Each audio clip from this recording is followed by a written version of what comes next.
Mipango yenu ni sawa, lazima tuwe tunapanga mambo yetu kwa mambo ya elimu kwa njia inayofaa kwa watoto wetu. Tegemeo lao ni sisi kuwapa wao elimu ya kutosha ili waweze kuitumia akili hiyo kwa kujipatia riziki kwa kila njia.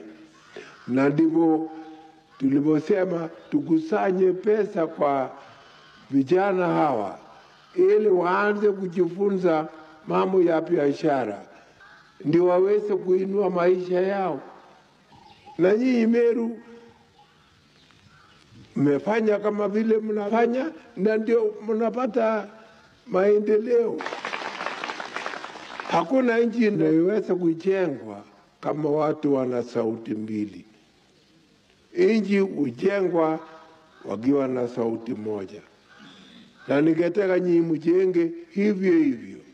Ningetaka district officers wote katika divisions na kadhalika wao wakiuliza DC mbele ya kukata shauri juu ya mambo yanayohusu siasa za aina mbalimbali.